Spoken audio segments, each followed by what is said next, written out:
नमस्कार, आप देख रहे हैं मधेपुरा 24/7। मैं हूं पंकज। इस वक्त हम पिपरा विधानसभा के ये पिपरा में पहुंचे। यहाँ पे कुछ लोग हैं, इससे जानेंगे।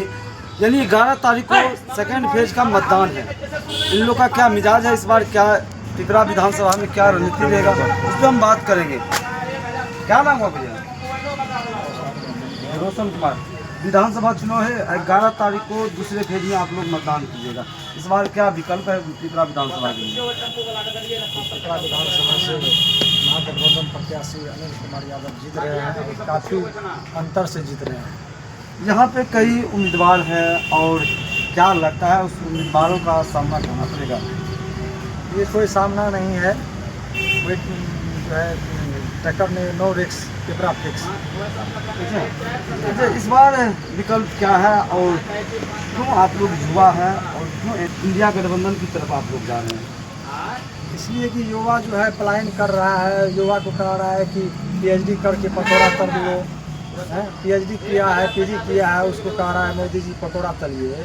तो युवा को क्या, युवा योग्य नहीं है नौकरी के लिए? क्या या रोजगार नहीं मिल रहा है उसको, स्वास्थ्य व्यवस्था ठीक नहीं है, शिक्षा व्यवस्था ठीक नहीं है। यहाँ पे प्रलोभन दे करके वोट लेने का काम कर रही है नीतीश कुमार, मोदी सरकार। ये प्रलोभन में फंसने वाली नहीं है जनता। जनता अब सजग हो चुकी है, जागरूक हो चुकी है। वो 10,000 में फंसने वाली नहीं है और ना ही उसके 5 किलो राशन में फंसने वाली है।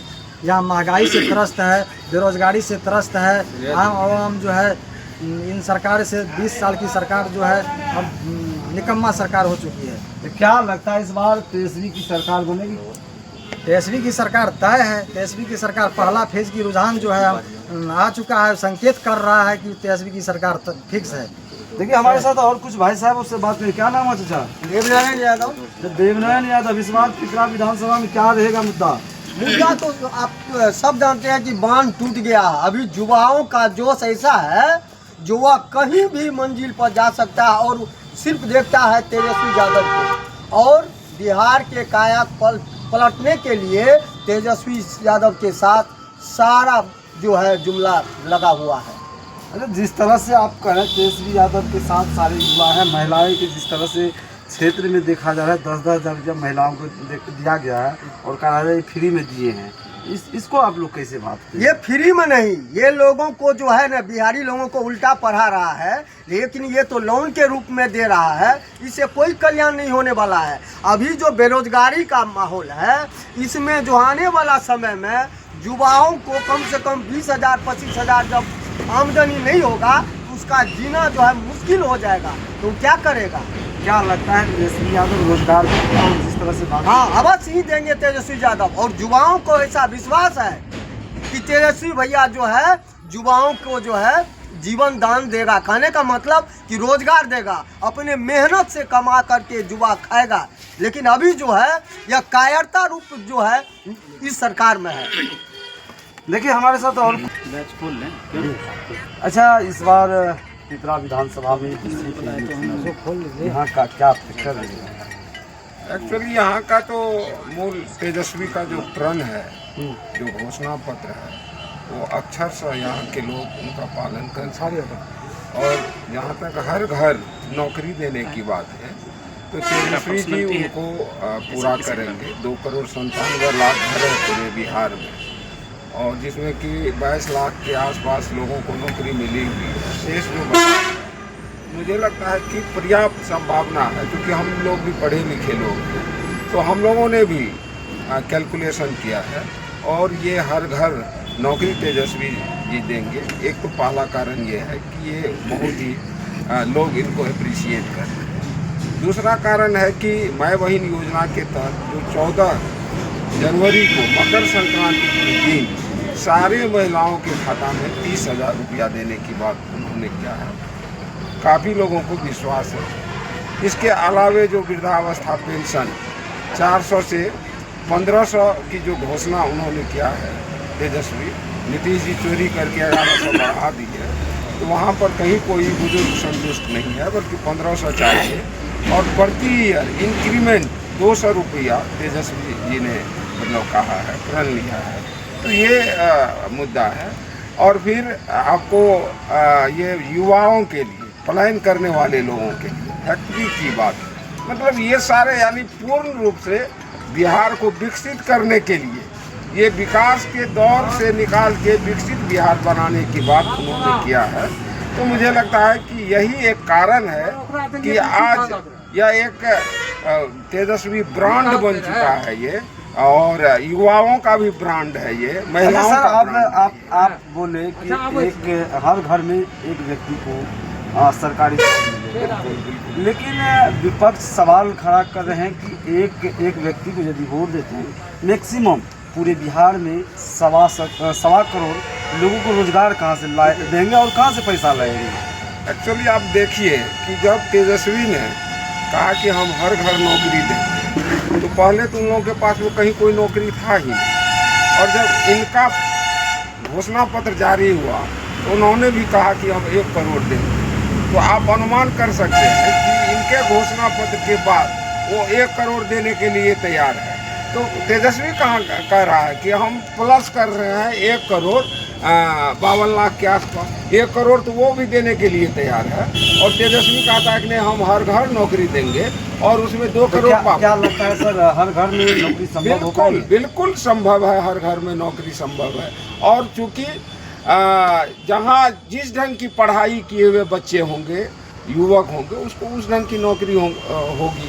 तो इसमें कहीं कोई, चूँकि ये लोग भ्रम फैलाने वाले और आप मीडिया के जो लोग हैं, इस भ्रम को बहुत ज़्यादा प्रचारित और प्रसारित टीवी पर बैठ के लोग, मैं तो देखिए हम लोग तो सर ग्राउंड से दिखाते हैं, जो ऑफिशियल बैठ करके दिखाते हैं उसकी बात करें। हम लोग तो ग्राउंड पे देखते हैं क्या कुछ लोग कर रहे हैं, लोग की क्या समस्या है, हम लोग तो ग्राउंड पे आकर के दिखाते हैं। बिल्कुल, मीडिया चूँकि हम लोग भी टीवी पे बैठ के एंकर लोगों का जो ये सुनते हैं, तो वो लोग भी मुझे लगता है कि वो G24 है, मैं कल की परसों वो कई चैनल है, कई ऐसे चैनल है, डिबेट सुन रहा था। तो कैसे, मतलब वो लगता है कि बीजेपी और जदयू का प्रवक्ता बन के, मतलब कैसे तेजस्वी 2 करोड़ 97 लाख नौकरी देगा। अरे भाई, सारे पढ़े लिखे लोग हैं, अब कैलकुलेट तो करिए कि कितने विभाग हैं, कि वो सारे विभाग अभी भी खाली के खाली पड़े हुए हैं, पद सृजित है, वहाँ भरने की जरूरत है।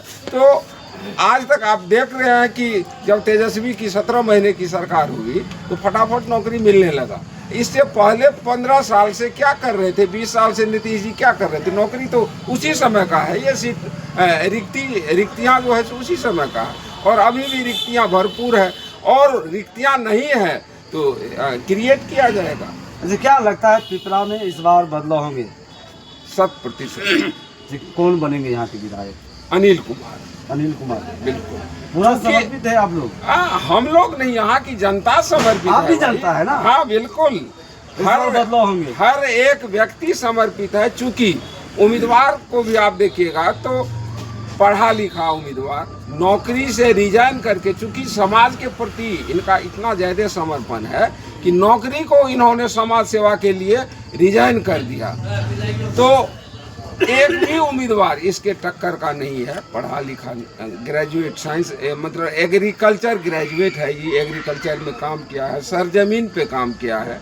तो सारी जानकारी इसके पास में, गरीब गुरबा के दिल की बातों को जो है सो सदन में उठाने का काम करेंगे। अभी भी यदि हमारे उम्मीदवार को आप देखेंगे तो लगेगा कि ये बिल्कुल सरजमीन का आदमी है। और इस बार परिवर्तन होगा पिपरा विधानसभा 100%। देखिए, और सब लोग इससे बात है। क्या नाम है भैया? मेरा नाम नवल किशोर है। डबल इंजन की सरकार को भगाना। आप डबल इंजन की सरकार कर रहे हैं, और जब तेजस्वी यादव को जरूरत पड़ा नीतीश कुमार ने साथ दिया, उस टाइम भी तो वो डबल इंजन करे। ऐसा कभी नहीं कहा महागठबंधन वाले कि हम डबल इंजन की सरकार हैं, एक मुख्यमंत्री पे 2 मुख्यमंत्री हैं। तो मुख्यमंत्री तो वही रहते हैं, नहीं, पार्टी अलग होती है, मुख्यमंत्री वही रहते हैं। मुख्यमंत्री वही रहते हैं, लेकिन देखे होंगे कि जब महागठबंधन का सरकार बना तो एक ही उप मुख्यमंत्री, 2 एक मुख्यमंत्री के बगल में। जब भी भाजपा को मौका मिला है, उत्तर प्रदेश हो, महाराष्ट्र हो या बिहार हो, इससे पहले भी जब भाजपा को मौका मिला यहाँ सरकार बनाने की, तो इन्होंने क्या किया, रेणु कुमारी और तारकिशोर प्रसाद को बनाया। अभी भी विजय सिन्हा और सम्राट चौधरी। अभी जो पिपरा विधानसभा की है, क्या कुछ लगता है यहाँ पे पिपरा में बदलाव होगा? ये जो डबल इंजन की सरकार है, 20 20 साल से इन्होंने बिहार में राज किया है और अभी जो वर्तमान विधायक है, हम लोग क्षेत्र का भी दौरा किए हैं, गाँव में प्रचार प्रसार करने का काम किए हैं। वहाँ हम लोगों को यही महसूस हुआ है, सब पूरे पिपरा विधानसभा की एक ही आवाज़ है कि इस बार बदलना है। ये जो सिटिंग विधायक अनिल कुमार को विधायक बनाना है जी, ये महागठबंधन प्रत्याशी अनिल कुमार और पिपरा ब्लॉक में नौकरी भी करते थे, पूरे समाज से मिले जुले हैं और पूरे समाज की किसानों के लिए इन्होंने नारा दिया था और किसानों के लिए इन्होंने लड़ा। आज किसानों की हालत देखिएगा तो एक बोरी खाद लेने के लिए जहां जाइएगा खाद दुकान पर तो प्रधानमंत्री जन उर्वरक परियोजना के नाम से परियोजना है, किसान समृद्धि केंद्र का बोर्ड लगा हुआ है, नरेंद्र मोदी का फोटो लगा हुआ है, खाद के बोरा पर भी फोटो लगा हुआ है, लेकिन वहां जाइएगा तो किसानों को एक बोरी खाद के लिए भी मोहताज होना पड़ता है। आज खाद का दाम देख लीजिए 50 से 45 किलो हो गया। बदलाव चाहते हैं, बदलाव जरूरी है, छात्र के लिए, नौजवानों के लिए, गरीबों के लिए, मजदूरों के लिए, आम आवाम के लिए। महंगाई से, भ्रष्टाचारी से, बेरोजगारी से हम लोगों को मुक्ति लेना है। ये सत्ताधारी सरकार से बदलाव जरूरी है। देखिए क्या नाम हुआ? नरेंद्र यादव हुआ ना। इस बार पिपरा विधानसभा में क्या जनताओं किधर है आप? परिवर्तन की बहे बया बदलो सरकार बदलो बिहार जनता हम जाते हैं यानी पिपरा में बदलाव चाहते हैं। पूरे बिहार में भी पिपरा में। अच्छा, जो इसलिए बदलाव चाहते हैं तो सरकार ने सत्ता में आने से पहले हमारे नीतीश जी बोला था कि मेरे यहाँ थाना प्रभारी को ठलवा गाड़ी फिर 50-50 गोली फुटिया 3 नोट टूटा, बदमाश को 47 हथियार ठलवा गाड़ी कैसे चार्ज कर पाएगा? तमाम पब्लिक हम लोग यहाँ की जनता से ऊपर निकले हम। हमारे साथ किस तरह से यहाँ पे पब्लिक थे और किस तरह से पिपरा में इस बार बदलाव चाहते हैं और कहीं न कहीं ये लोग का एक ही मिजाज है कि पिपरा में अनिल कुमार जैसे प्रत्याशी को हम लोग समर्पित हैं और बिहार में तेजस्वी की सरकार देखना चाहते हैं। तो फिलहाल अब देखना होगा 11 तारीख को कि क्या कुछ कर पाते हैं और 14 तारीख को काउंटिंग है और उसी टाइम देखना होगा क्या बिहार में किसकी सरकार बनने जा रहा है। तो फिलहाल आप लोग का क्या रहा है? आप लोग हमारे वीडियो को यूट्यूब पे देख रहे हैं तो सब्सक्राइब कीजिएगा, यदि आप फेसबुक पेज पे देख रहे हैं इस वीडियो को फॉलो कीजिएगा और ज़्यादा से ज़्यादा शेयर कीजिएगा और कहाँ से कमेंट जरूर कीजिएगा। देखते रहे मधेपुरा 24 लैंग्वेज। मैं हूँ पवन कुमार। जय हिंद।